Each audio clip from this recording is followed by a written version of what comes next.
Let me. All right, you should now be able to see me and our special search bar right over here on the side.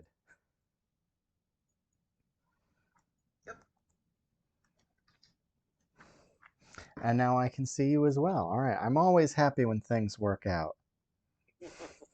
How are you doing, Rabbi? Doing well, doing well.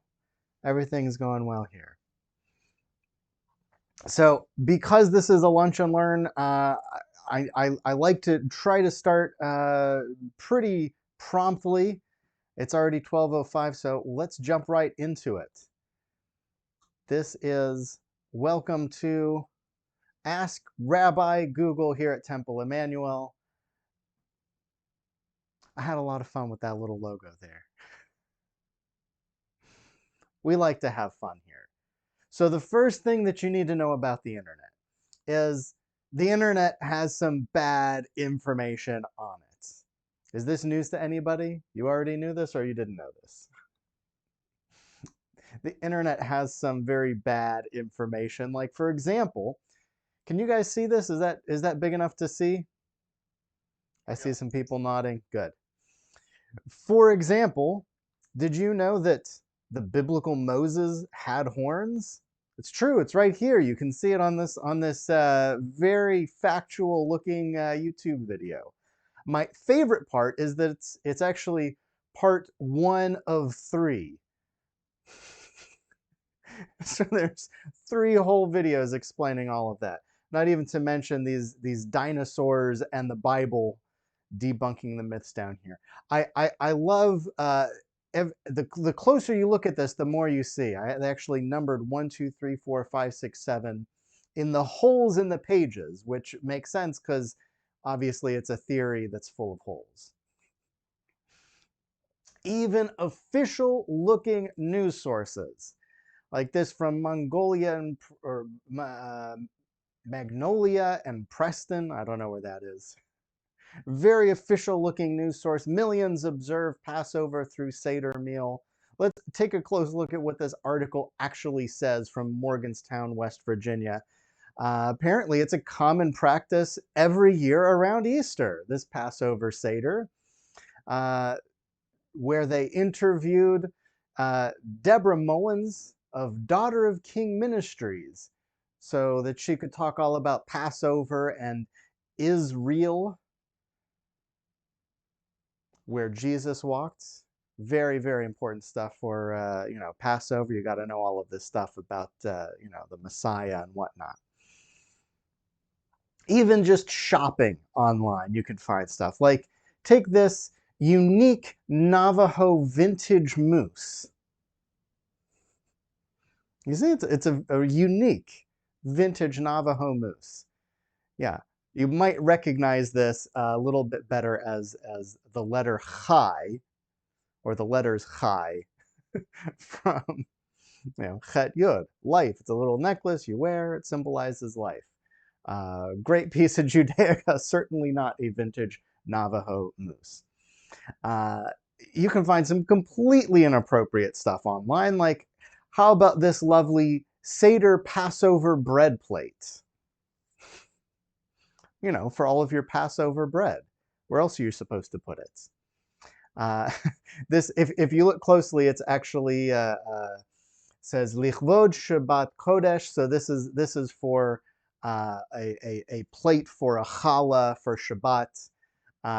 Although it's also upside down in the picture, so you've got to have very good eyes and a very good brain to be able to actually read what it says here.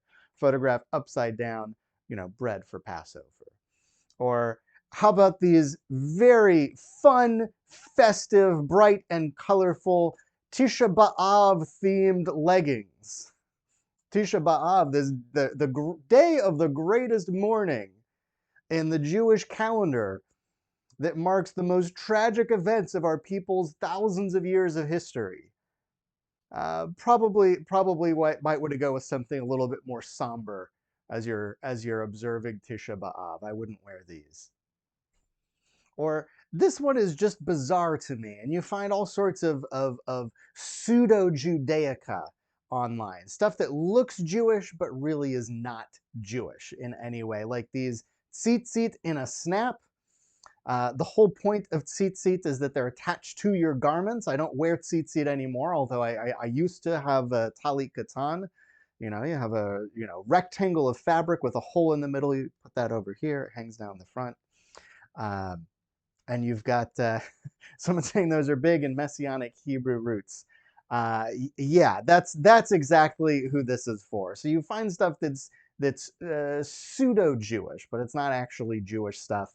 Very often the culprit is Jewish dress up that's done by Christian groups like Messianic Jews. Sometimes the stuff you find online is just plain bizarre. Take a look at this question from Reddit. Question about Judaism. So I'm not Jewish, but I'm dating a Jewish girl. She's told me several times that she does not have a trash can in her kitchen because of her faith. She also tells me she does that just to mess with me, and then she tells me she doesn't. She goes back and forth. So tell me, do Jews have trash cans in their kitchen or not? A Jewish user responds, everybody knows that trash cans don't eat their cud and therefore aren't kosher. That's not nice. They're just picking on this poor guy now. You'll find things that are badly misquoted or just made up if you're looking for things about Jewish texts. Like this, do not be daunted by the enormity of the world's grief. Do justly now. Love mercy now. Walk humbly now. You are not obligated to complete the work, but neither are you free to abandon it. Where is this from? The Talmud. As a general rule, anytime you see something that's quoted the Talmud, you can bet your bottom dollar, you can bet your lunch money that there's something wrong with that quote. If it's not totally made up, it's going to have some problems. So this one is not the worst culprit you've seen. The first two lines, I have no idea. Do not be daunted by the enormity of the world's grief. Someone made that up. I mean, it's a very beautiful quote. Don't get me wrong. It's very nice. The next three phrases are sort of a paraphrase of Micah 6:8. Do justly, love mercy, walk humbly with your Lord. So it's not the Talmud, and it's not an exact quote, but at least it's something from the Jewish universe. And of course, many of you will recognize the last part. You're not obligated to complete the work, but neither are you free to abandon it. That, of course, comes from Mishnah Pirkei Avot, which is perhaps the only part of the Mishnah that's not a part of the Talmud. So this one's a little bit off. What about this one? Let's take a look at another one. Every blade of grass has its own angel that bends over it and whispers, grow, grow. Again, where is it from? The Talmud. This does not appear in the Talmud. It is a Jewish text, kind of. It comes from Midrash Bereshit Rabbah. Said Rabbi Shimon, there isn't a single herb or weed that doesn't have a constellation in the firmament that smacks it and tells it to grow.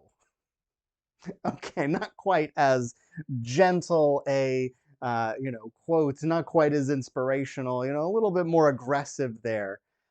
Similar idea. You could say that that's within the realm of a fair translation, really stretched pretty far. He that gives should not remember, he that receives should not forget. Another very lovely quote. This one, I've searched and searched. It is just not in the Talmud or any other Jewish text that I've been able to find, any other classical Jewish text. I don't know where it comes from. It's a lovely sentiment, but it is certainly not from the Talmud. Anytime you see anything on the internet and it says from the Talmud, you can bet that it is not. So keeping in mind that there are some problems with the things you might find online, what are some of the questions that you might ask Rabbi Google? What does Judaism teach about life after death? Is there a blessing for putting on a mask? Do I need a mezuzah on my porch? When is Passover 2021? Was Jesus really Jewish? What's Yiddish for being sick of Zoom? By the way, those of you that are feeling sick of Zoom, there's a Yiddish Institute. It's not a dead language. So there are new words, and the official Yiddish word for being sick and tired of Zoom is oisgezumt. If you're feeling oisgezumt, you're sick of Zoom. As in, ich bin azoi oisgezumt. I'm so done with Zoom. This is true. I can't make this stuff up. I'm good, but I'm not that good. Why did Eve eat the apple in the Torah? Of course, if you're at my class a week ago, this evening, you know all about that it wasn't really an apple and all of the background there. Many, many other kinds of questions that you might ask. When you put these into Google, what do the top results tend to look like? This is, you can see there's an asterisk at the bottom here. This is based on a completely unscientific survey of results from random Google searches that I've done over the years. But you'll probably recognize some of these if you ask Rabbi Google pretty regularly. You've got My Jewish Learning, Judaism 101, which is jewfaq.org. Wikipedia shows up, Chabad, Reform Judaism, Virtual Jewish Library, Jews for Jesus in various forms often shows up. Aish.com, Ask Moses, Interfaith Family, Jewish Encyclopedia, or articles in local Jewish press or JTA, the Jewish Telegraph Agency. We're going to take a look at each of these and see what kind of information you can rely on from these different sources. So first of all, which websites are reliable? Reformjudaism.org. Okay, yes, I'm a Reform rabbi. I'm a little bit biased, but I really do think that this is an excellent resource to understand information about holidays, study. They've got every single Shabbat. They have usually 2 or 3 or 4 different divrei Torah, different interpretations from leading rabbis around the country and often around the world. If you're looking for basic information about holidays and beliefs, if you're looking for just what's the next holiday coming up, some information, that's timely, this is a really good resource to find that. And in particular, if you are a Reform Jew and you are studying with Reform Jews, which for now all of you are, this is a really good resource to sort of calibrate your perceptions. Again, that's reformjudaism.org.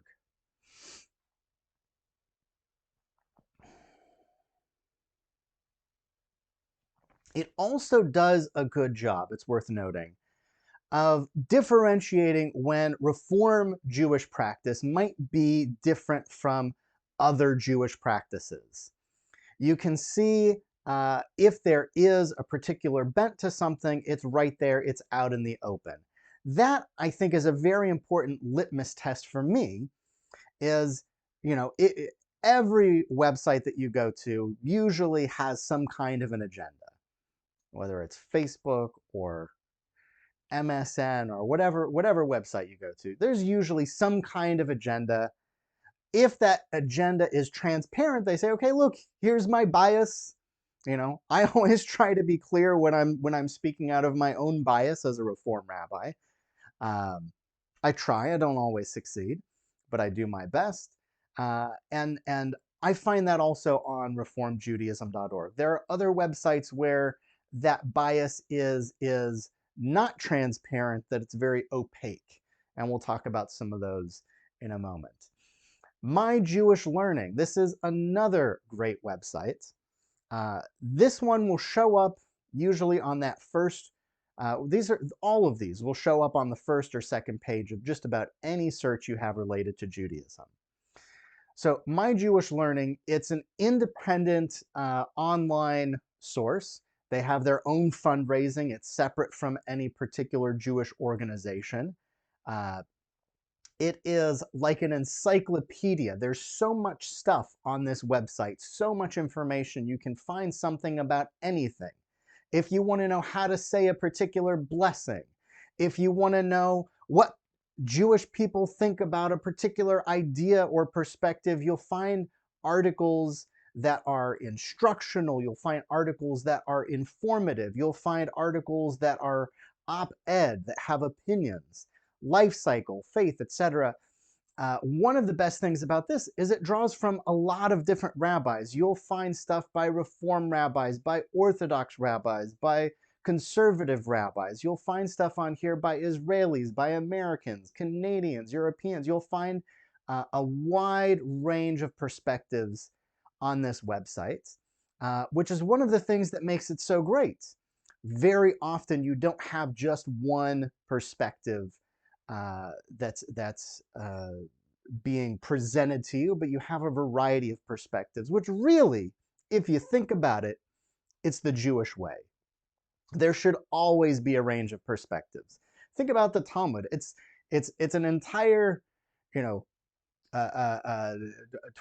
20, I'm forgetting how many volumes are in the Talmud. Bad rabbi.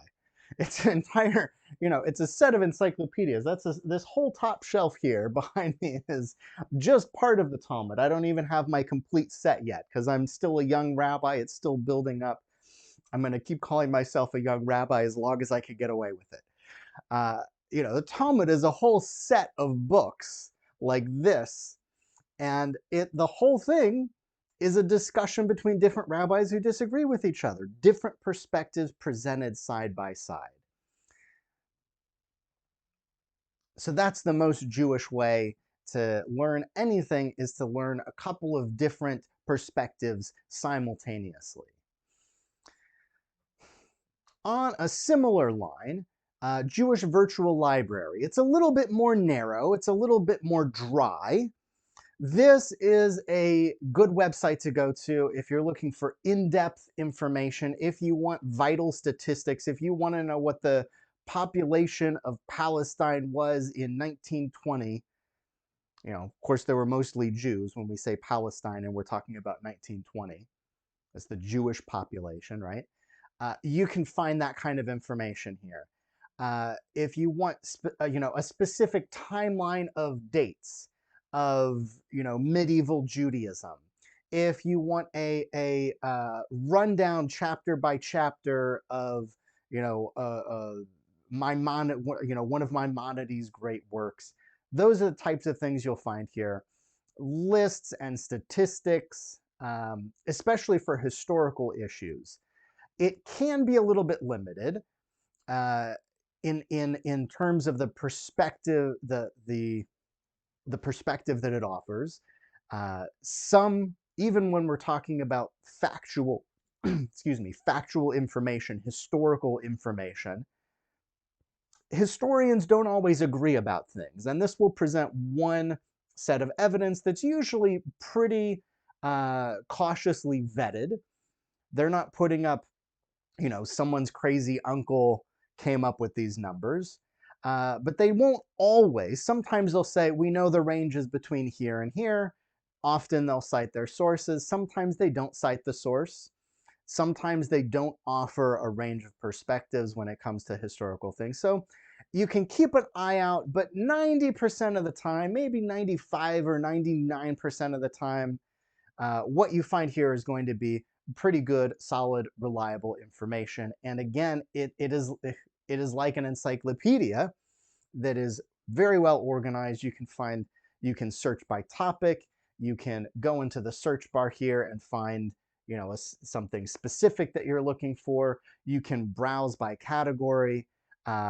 It's a great website to spend some time on, and it'll usually pop up somewhere in the top of your results. Here's one you might not expect. It's a little bit unusual. Jewish Encyclopedia. Let me tell you why it's unusual. This is the unedited full text of the 1906 Jewish Encyclopedia. This website has taken an entire encyclopedia, which was published over 100 years ago, uh, uploaded it page by page onto the internet, and because it's part of the public domain now, that means you can use this text for whatever you would like to use it for. You could make your own website and you can copy and paste from here because it's all the copyright has expired. It's all public domain. Uh, you'll find, this was the top scholarly encyclopedia of its day in the realm of Judaism, and you'll find tons of really fascinating stuff here. The reliability is way up here in terms of it's very carefully vetted and thought through by the world's top scholars. Only thing is, most of those scholars have been dead for decades, if not longer. So keep in mind that you're reading, this is what the state of the art, the state of Judaism was 100 years ago. A lot of the stuff, let's be honest, hasn't changed. How much has Maimonides changed in the past 100 years? Probably not a lot. Okay. We don't have any new photos of Maimonides. If you look up a modern day encyclopedia, you'll see the same one. Uh, Of course, the way that we think about some of these things does change over time. So depending on what you're looking for, if you want information on, modern scholarship, if you want information on, the Dead Sea Scrolls, if you want information on the state of Israel, all of that stuff is not going to be in here because it didn't happen yet. It's a great website for what it is. And in fact, most of the stuff that you find in there is still really relatively timeless information that you'll read and you'll think this could be written by, a modern writer who did a ton of research.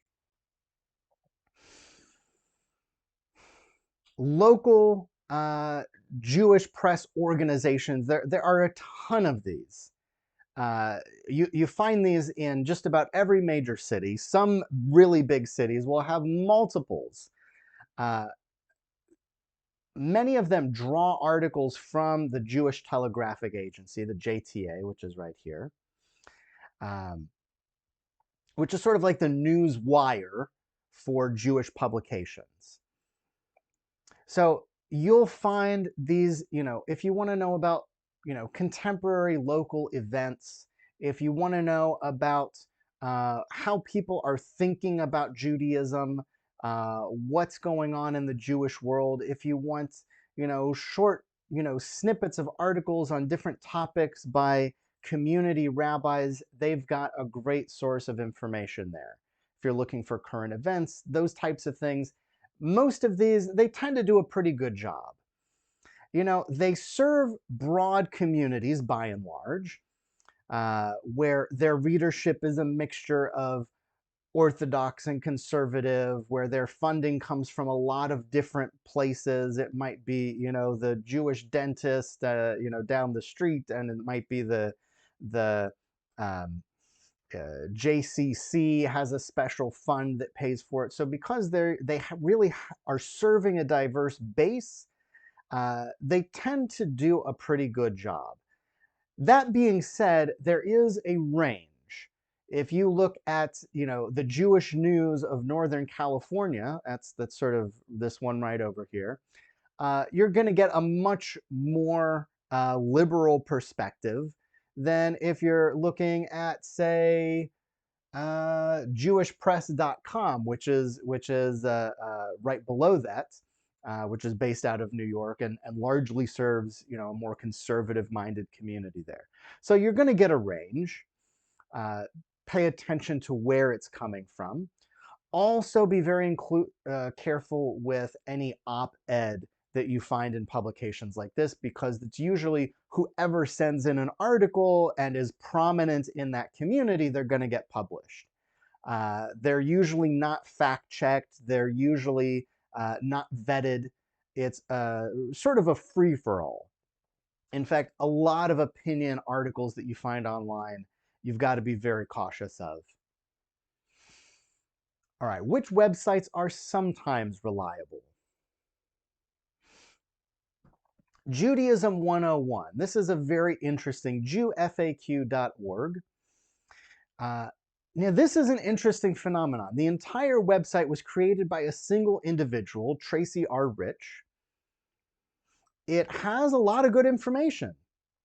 I don't believe it's currently being maintained. I think that it's sort of frozen in time, but it really covers a tremendous range of topics, all of the basic things of Judaism. You'll also find prayers for certain things, instructions of how to do different Jewish things around your home, around the community, basic Jewish ideas. It's nice, on the one hand, that it is not sponsored by an organization that's trying to get you to do something or think something a particular way. But it's also only one person, so it's that person's perspective.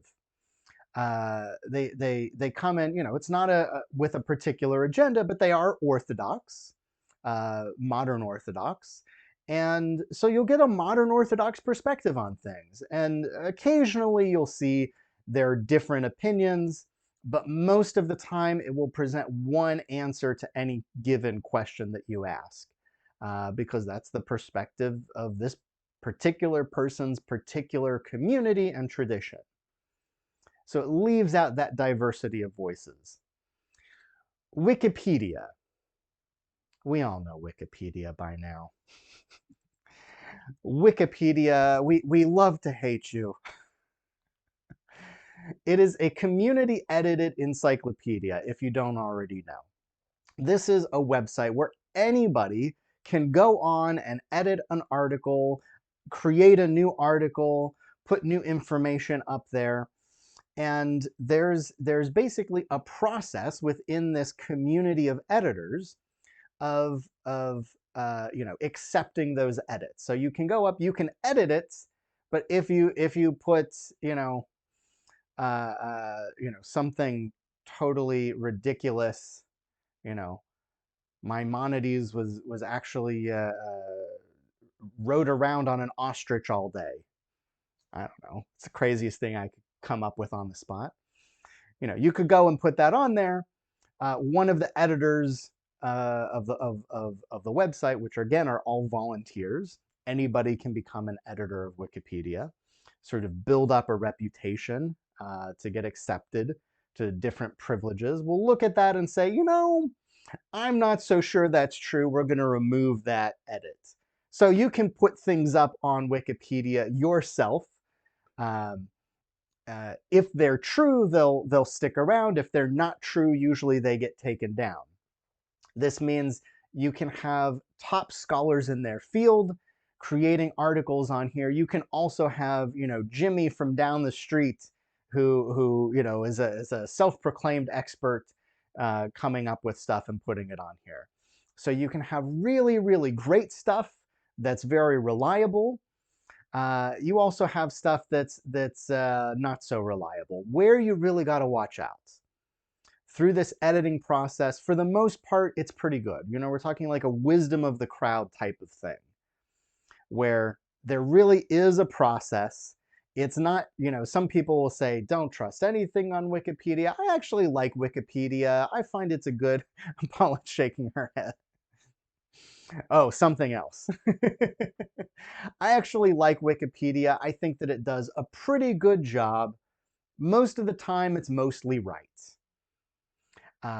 Where you really should be careful, anything that is a controversial topic, if you're looking up something about anti-Semitism, if you're looking at something like biblical criticism, if you're looking at something like the Arab-Israeli conflict, or historical events related to any of those topics, you're going to run into articles that are not as carefully vetted, that might have a particular perspective because there's one really forceful editor or a small group of very forceful editors that have a particular agenda, and it's really, really difficult to be able to recognize when that's happening and to know what that agenda is.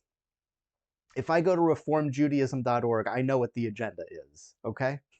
It's promoting Reform Judaism. It's not hidden. It's not difficult to figure out. If I go to Jew FAQ, now that you know it's all done by one person, you know what the perspective is. On Wikipedia, it's very, very difficult to know what the perspective is or when a particular person or group is bringing an agenda to it. That's the difficulty with Wikipedia. Um, citing sources on Wikipedia is also hit or miss. I hear that a lot. People say, go to Wikipedia and then scroll down to the bottom and then see what the sources that are listed on there.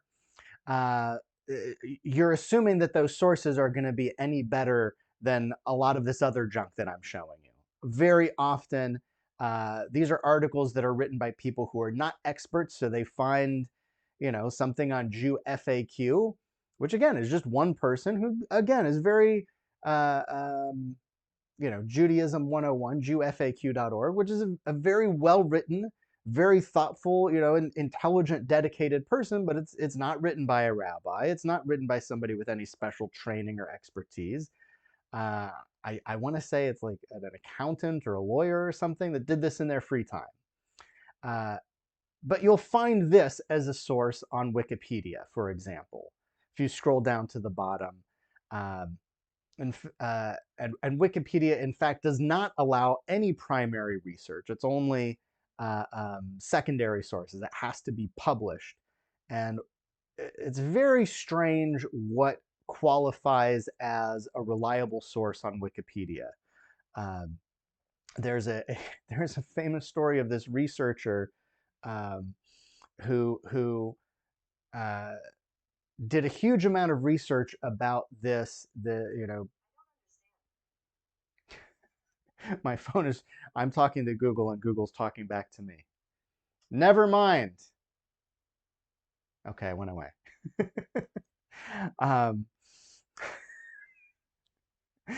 See, it's always listening.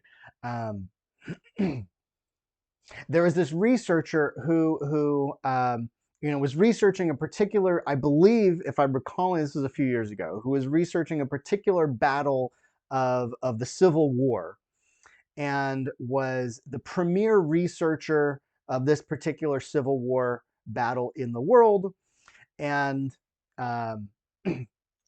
wrote this revolutionary new paper, was lauded by all of his colleagues, and went on Wikipedia to change the article and say, actually, here's the new information that we now know. And everything he put on there kept getting changed back. And he said, hold on, I'm the guy. I'm the one who knows I'm the expert. I'm the one you come to. And the editors of Wikipedia said, sorry, it's all primary research that you're presenting. It's got to be published and it's got to be accepted. And there's, this whole, so eventually it was changed once that research became published and was quoted by other scholars, a year or two later. But even though this person tried to change Wikipedia based on their expertise, they couldn't. So it's very strange what qualifies for a valid source on Wikipedia or not. Some of the sources are good, some of them are just the quality is not really there. You'll see a lot of that on Wikipedia. If you scroll down on Jewish topics, if you scroll down to the bottom, look at the sources. Sometimes they're going to be very scholarly. Sometimes they're going to be just whatever person's random website, and they say, well, this person said it on this website, so we're going to accept it. Interfaithfamily.com is another one that will show up a lot in your searches.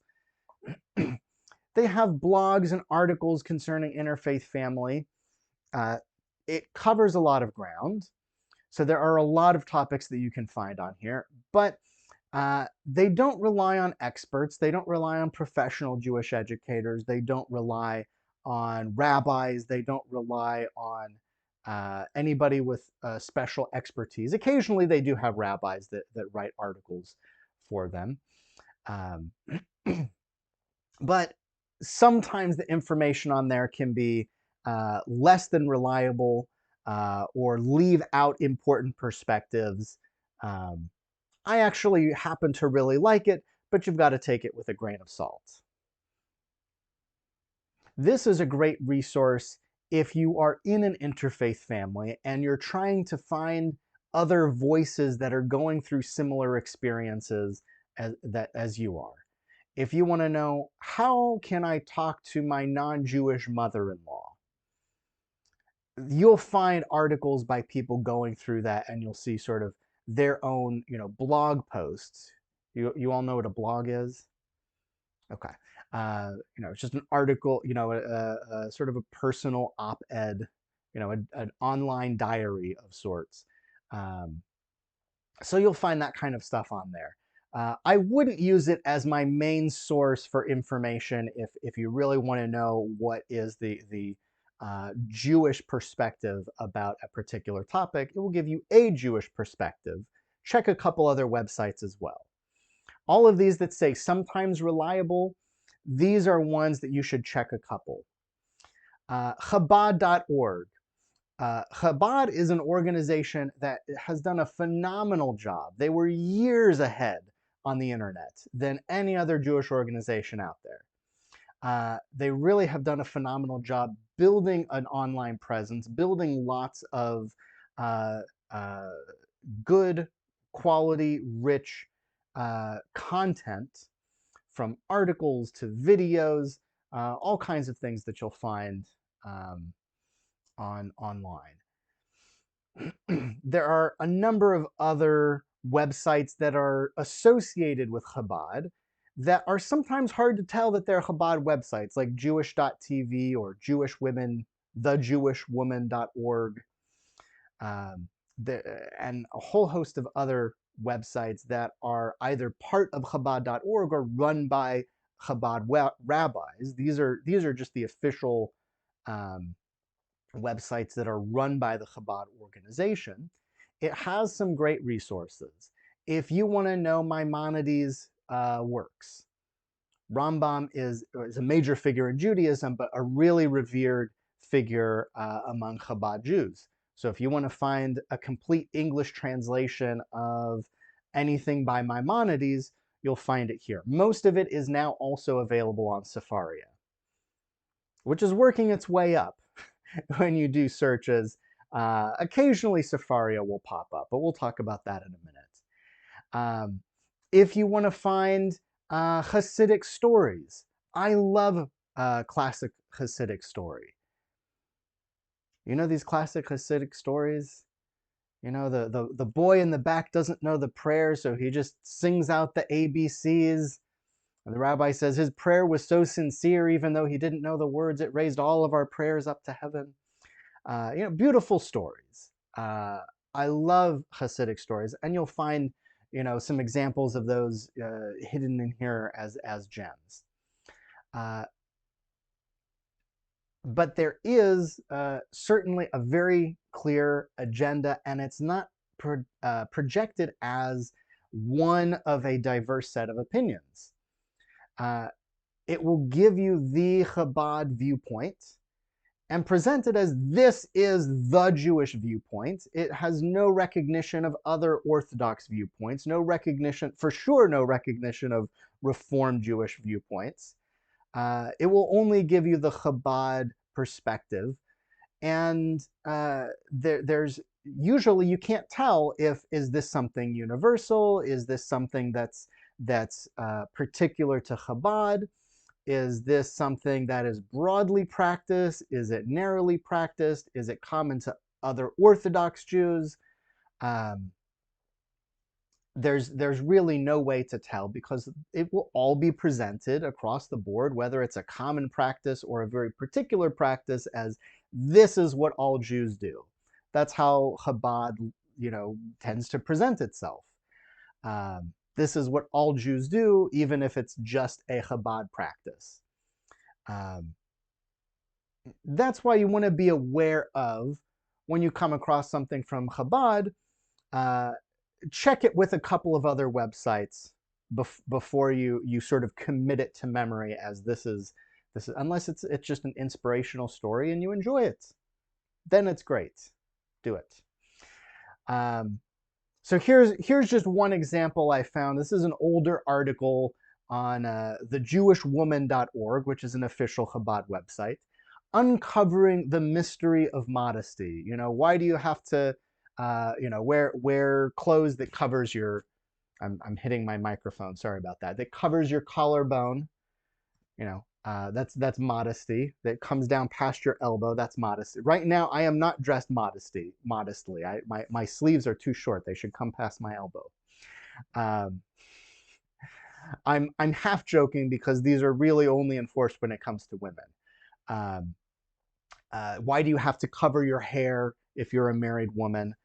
These are all related to modesty. So this is an article written by a Chabad woman called, Uncovering the Mystery. When something is secret, it's special. So this is, there's something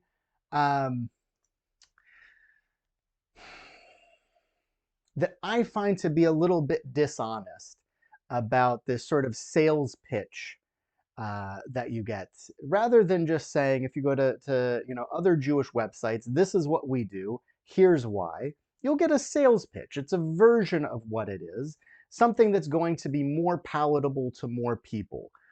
You get the marketing pitch for ideas rather than the ideas themselves. And that's why it's important to remember as you're reading anything on Chabad that that's what you're reading. You're reading one narrow perspective, and you're not even really getting that perspective. You're getting the sales pitch of that perspective. Aish.com, Aish HaTorah, is sort of in a similar bag, I would say. This is a totally separate organization, but it is, I would argue, a fundamentalist, yeshivish, Baalei Teshuva organization. So just like Chabad is trying to convert other Jews to, Chabad Judaism, or trying to get other Jews to be more orthodox in their practice, Aish has a very similar mission. It's about reaching out to others. They do it in different ways. Chabad, it's always, did you put tefillin today? I don't know. What do they say to women? For men, that's always the number one question. Did you put tefillin today? My tefillin are right over here on this side. My tefillin are right over here. I did not put tefillin today. I don't do it every day. I do it, when I'm moved to do so. So the Chabad rabbi would say, did you put tefillin today? I don't know if there's a line for women, because they would not ask you if you put tefillin. Yeah, maybe, did you do Shabbat? Did you light the candle? I don't know. Aish is they have different methods. They're probably not going to come up and say, did you put tefillin? They might say, oh, do you want to study some Torah, by which they mean, codes, right? Halachic text. Come study some Shulchan Aruch with me. We need a tenth for the minyan. Come on. So they have a different approach, but they also have a tendency to present a narrow worldview, which is Orthodox Judaism, which is a particular frame of Jewish mysticism, which is religious Zionism is not actually the right word here. As I was putting this together, I was sort of corrected online that religious Zionism is more of as a more specific thing that doesn't really apply to Aish. But I'll show you what I mean by that in just a moment. It's not politically religious Zionism. But they use you'll find stuff that's funny, that's very well put together on their websites. So here's an example of why I think Aish sort of promotes a religious Zionist perspective. Um, they're not necessarily religious Zionist. That's my asterisk there. So here's an article. I'll let you judge for yourself how you would categorize this. Again, this is an older article, 2002. Okay, this is um, right around the time of the Second Intifada. Hebron and the struggle for the Holy Land. The claim of the Jewish people to the land of Israel is not based on contracts and deeds, it's based upon the godly promise to our ancestors. So if that's the kind of perspective, for example, that you agree with, then you might find interesting things on Aish.com. If you think the entire land of Israel is the God-given right of the Jewish people, and we should ignore any politics that issue from any other assumptions about the land of Israel or any other peoples that are currently located there, you might find something interesting and useful here. AskMoses.com. This is done by a Chabad rabbi in California. Yeah, it's good if you want to know what a Chabad rabbi or what this particular Chabad rabbi thinks about a particular question. There are lots of Ask a Rabbi websites. They're all, you'll find interesting things, but they all are ones you've got to take with a grain of salt and check a couple of different sources. The best course, if you're going online and you're going to Ask a Rabbi websites, whether it's askmoses.com or whatever the website is, you're better off after you look it up. Just come ask me. Ask Noah. I'm not as familiar with asknoah.com. So like here's an example. If the Torah is absolute, then why does it seem to have changed through generations? The Torah law. There's already some assumptions in here. The law of the Torah is absolute. It never changes, right? That's already an assumption built into the question that was chosen. Okay, so the answer here, Torah is the absolute truth, but people's lives are different, all right? The Torah has different rules for priests and Levites, different rules for men and women, Jews and non-Jews. Here's a particular perspective. I wouldn't necessarily agree with this. I wouldn't say that God has different rules for men and women, for different castes of people, for Jews and non-Jews. Yeah, there are differences, but I wouldn't say that the Torah is, based on that. So you get a pretty narrow perspective there. New category. Those are websites to be aware of when you're looking, know what you're looking at. Avoid these websites. Jews for Jesus. They've got a lot of websites. There are a ton of websites that are run by Messianic Jewish organizations or Jews for Jesus. They're two separate but related groups. Don't tell them that they're related because they actually, I'm told, like really don't get along at all. Messianic Judaism and Jews for Jesus. Jews for Jesus was created as a proselytizing organization by American evangelical Christians to convert Jews to Christianity. It's there's nothing Jewish about it. Just don't go there. There's nothing useful that you will find on this website. There's no useful information. It's not, read it, but take it with a grain of salt. It's not, just don't go there. You're not going to find something useful there. In fact, it often contains deliberate misinformation. And I say deliberate from an informed, point of view, that it's the information. I know people make mistakes. I make mistakes.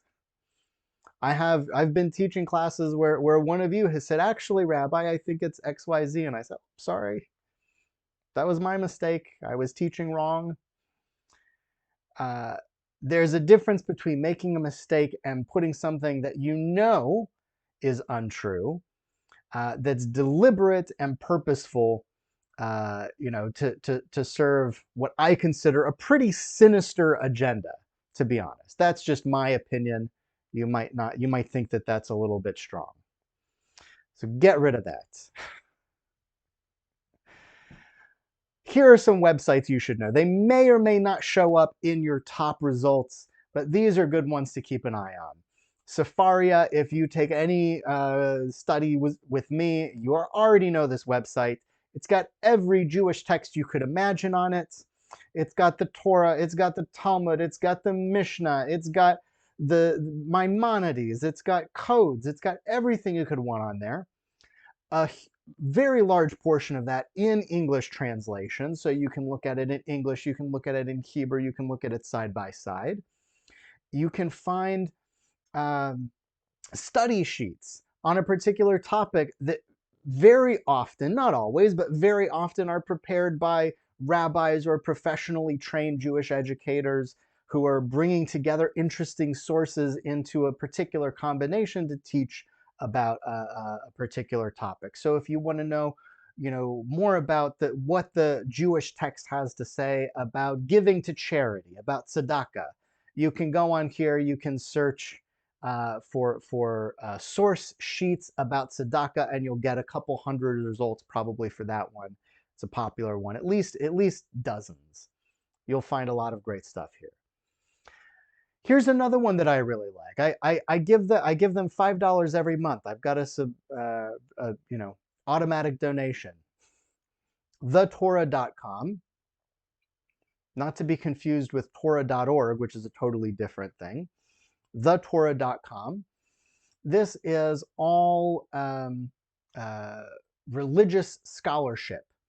So if you want to know something interesting about, excuse me, if you want to know something interesting about how ancient Babylonian texts compare with texts of the Torah, if you want to know about those types of things, this is the place to go. Hebcal, short for Hebrew calendar. Use this for looking up holidays, looking up dates. This is a great one to know. It doesn't do a lot, but what it does very well. It's if you want to know what date a Jewish holiday is in 16 years from now, you can figure that out.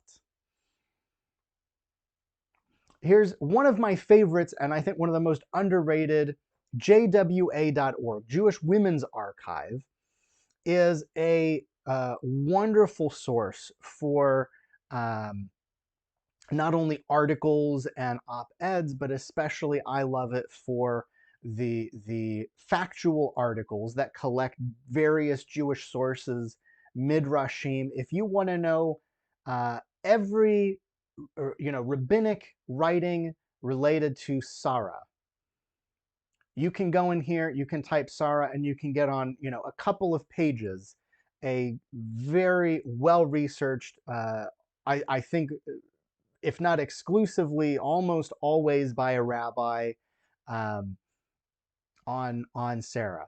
It's so good. I wish that there were a similar website for men in Jewish tradition, but I think men probably get enough exposure already in Jewish tradition, right? I wish I could find something this well organized and this well put together about Moses or Abraham or Joshua or whoever. If you're interested in any female in Jewish biblical rabbinic figure, you're going to find great stuff right here. Kveler is kind of a fun one. They have sort of like op-eds and articles and opinion pieces and blogs and things like that. Really the number one, they have recipes, just a lot of interesting things on there. The number one reason to come to this website, in my opinion, is for the Jewish baby name finder. It is a great source for Jewish baby names. In fact, it's one of only a few websites that get sort of my hechsher, my stamp of approval for baby names, because there are so many baby name sites. If you know anybody who's like having a baby and they want to ask about names, like grab them by the shoulders and say, don't look for baby names on the internet. Like there's so much junk out there where people will just make up stuff about, what is this name? I guess it's Irish and it means beautiful flower.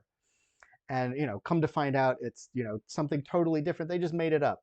And your lucky numbers for this name are 22, 11. It's like fortune cookies, right? I think it's the same people that write those websites. Kveller is great. It gives you uh, just about it gives you a very nice variety of Hebrew names to choose from. It tells you the real deal with what they are. It's written in simple, accessible language. You've got the English letters and the Hebrew letters side by side, really, really nicely put together.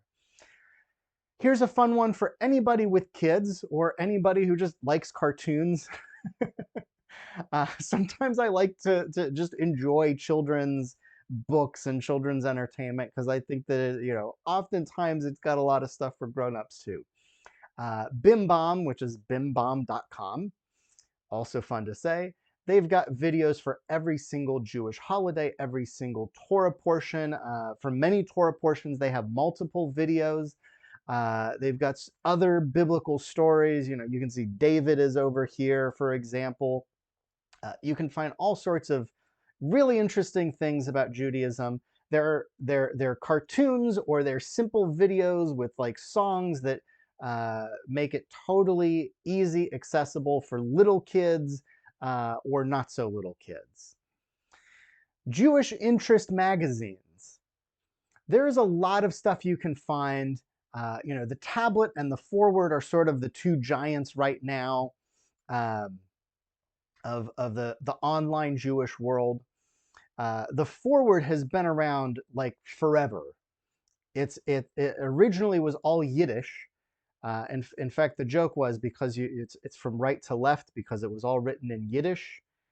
You read the forward backward. Okay. That got about as much of a chuckle as it deserved. It's an old joke. This, however, this sort of modern iteration, it's this online click economy website. Same thing for the tablet. So they're going to put the most salacious, the most controversial types of things that are going to get you to click on it.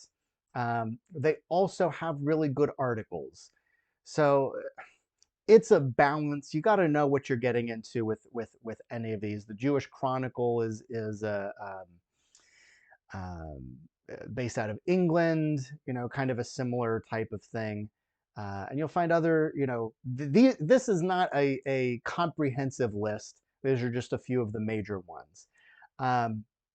They have a lot of human interest stories. They have a lot of, opinion pieces like other places that I've mentioned. The best thing to do, if you read an article from any of these, be aware of what you're reading and click on the name. Don't assume that because it's in the tablet that this is vetted by the tablet. They do choose the articles, but click on the name of the writer, find out who they are, find out what their qualifications are. Are they a freelancer? Do they work for other organizations? You got to just take a couple extra clicks before you share with a friend. Oh my gosh, you can't believe what I just read on the forward. Be aware of what you're clicking on. Take the 2 extra clicks to find out who is actually writing it. Are they a source that you personally believe? Just because it's on one of these websites, doesn't mean that it has that full reliability of like a print publication, right? When you're looking for information about Israel, this is, I'm actually going to skip this slide because we're out of time and this is a big conversation. When you're looking for information about Israel, you'll find a ton of stuff. Most of it's terrible. If you stay sort of within this circle here, let me just show you what this chart is. You've got like extreme right, extreme left, and then how factual is it?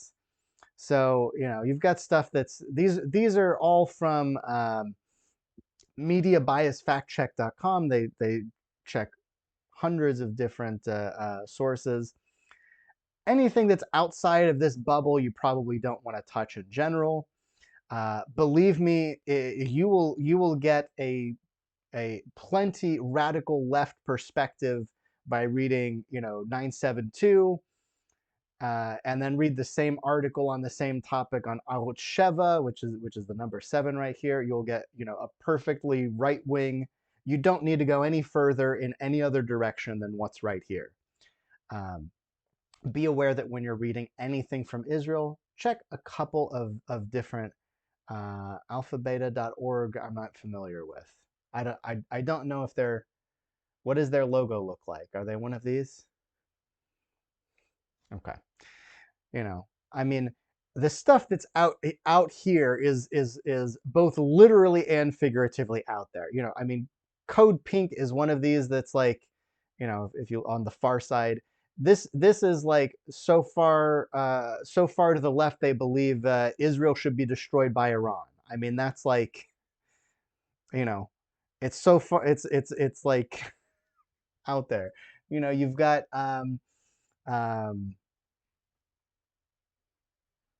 asking about something after, you've got CARE, which speaks for the Muslim community. So you're not going to find great information about Israel there, right? All right. Let's talk about the major movements websites. This is just a fun little chart. It's a design that's shows you roughly the proportions. I think this is based on the 2013. I don't have in my notes where I got this from. I think it's the 2013 Pew, but it could be from elsewhere. Yeah, this is what Judaism in America looks like based on some recent survey. Like I said, I think that's the one. Reform Jews finally passed up when this came out, and in fact, I'm almost certain that's what it is. Jews of no denomination, just barely.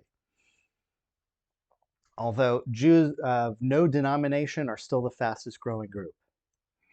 So let's look at what the websites are if you want to find information from or about major movements. I already talked about Reformjudaism.org. You'll get contemporary viewpoints, holiday celebrations, and it's the website, it's the official website of the body of Reform Judaism, right? Excuse me. CCAR is the Central Conference of American Rabbis. That's where you'll get the that's the official website of Reform rabbis. That's where you'll get detailed answers about different positions or halachic rulings of the Reform rabbinic world. If you want to know what is the Reform halacha. Conservative Judaism, you've got rabbinical.assembly.org. That's the RA. That's the rabbinical organization of all of the conservative rabbis. USCJ, which is the organization of synagogues, sort of like we have the URJ. USCJ is the Union for United Synagogue of Conservative Judaism. There it is. I saw somebody nodding there. JTSA is the Jewish Theological Seminary of America. That's the official website of the school. And you'll also find really good information and articles there by students and professors of conservative Judaism. Orthodox Judaism. The number one website you'll find is OU.org. That's Orthodox Union. If you pick up any snacks at the grocery store, you look in the corner, you see a little O in a circle. That's the OU. That's the stamp of the Orthodox Union. They don't just tell you whether or not your Cheez-Its are kosher. Actually, I don't know if Cheez-Its are. If anybody has some Cheez-Its, grab them and check. They don't just tell you whether or not your Cheez-Its are kosher. Um, they're also the major organization of Orthodox synagogues in North America. OU is Orthodox, so that covers modern Orthodox. That covers from Orthodox. It covers a pretty broad range. um, there, just like there's a separate organization for conservative rabbis or for Reform rabbis, the RCA, the Rabbinical Council of America, you can see their website right next to me here. That's the official website of the Orthodox rabbis um, in, again, of America. That's what the A stands for, right? So these are mainstream Orthodox perspectives. Some great resources you could go to, Torah.org. You heard me mention thetorah.com, which is one I really like. That's biblical scholarship I find very interesting.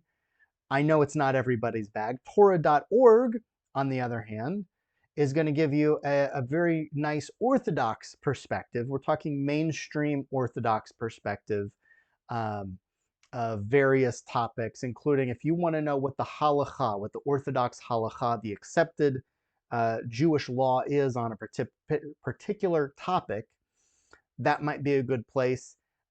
Also, Miyodea, which is judaism.stackexchange.com, is a forum, so anybody can post there. But I love to go there and find answers to very particular minutia of Orthodox law.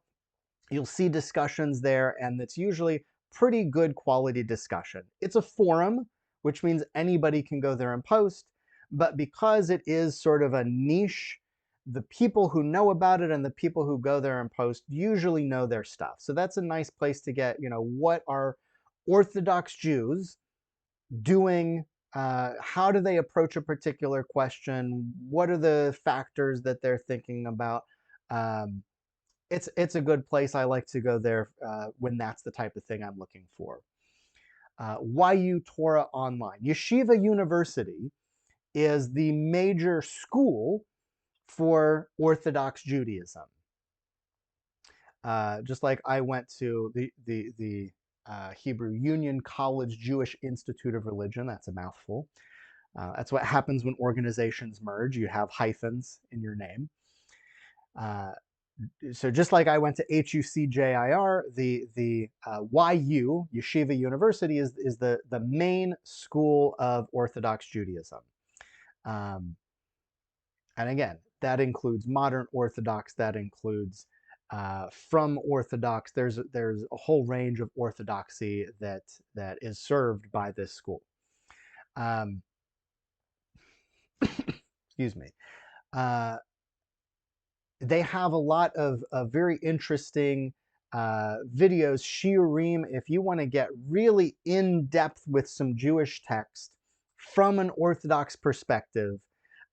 You can find stuff on here. It's going to be pretty high level. So this is don't go there for fun. Go there when you want to do some serious learning and you have the background to understand, to be able to follow along. But they have good stuff.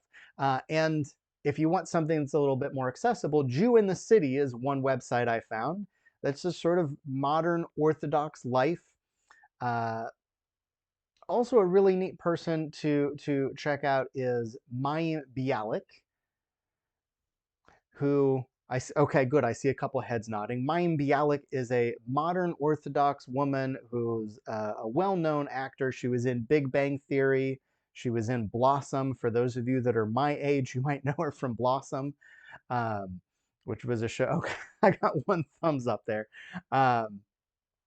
And she writes about, sort of day-to-day life as she's got a blog, she's got a website, she does YouTube. You can find a lot of stuff about being a modern Orthodox woman.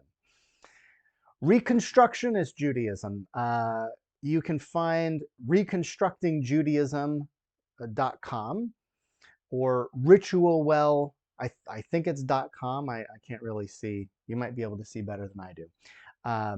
Which has a lot of contemporary prayers, has, also other articles and things. Reconstructionist Judaism has, just a different perspective.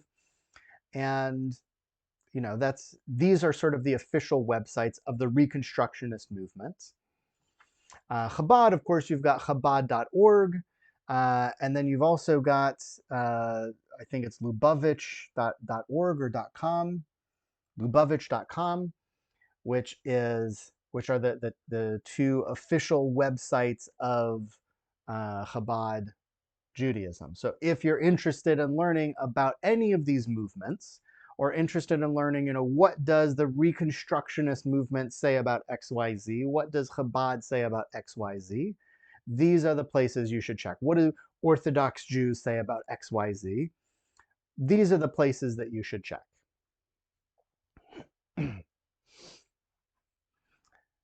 Let me take just a minute to talk about Facebook and social media. Anyone can say anything. That's rule number one of social media. There's no accountability. It's often impossible to trace the origin of any particular post or picture or piece of information. So you really don't know who's saying it. You don't know if they're a Russian troll. You don't know if it's some kid in their basement.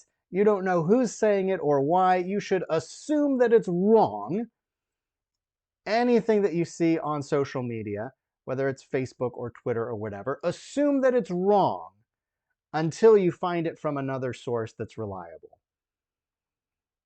Just remember the general rule of social media: a lie gets halfway around the world before the truth has a chance to put its pants on. That's from Winston Churchill. Or maybe a lie can travel halfway around the world while the truth is putting on its shoes. Maybe that's from Mark Twain.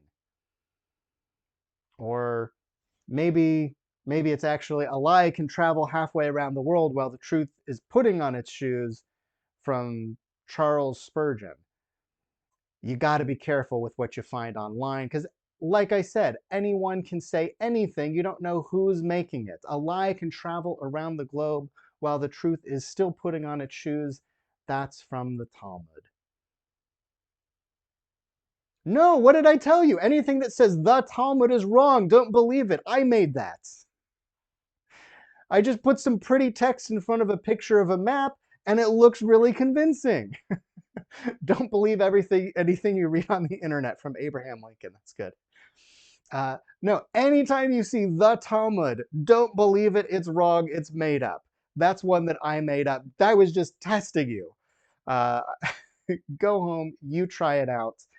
Have fun. I hope this was helpful. I saw a lot of you taking notes, which I think is great.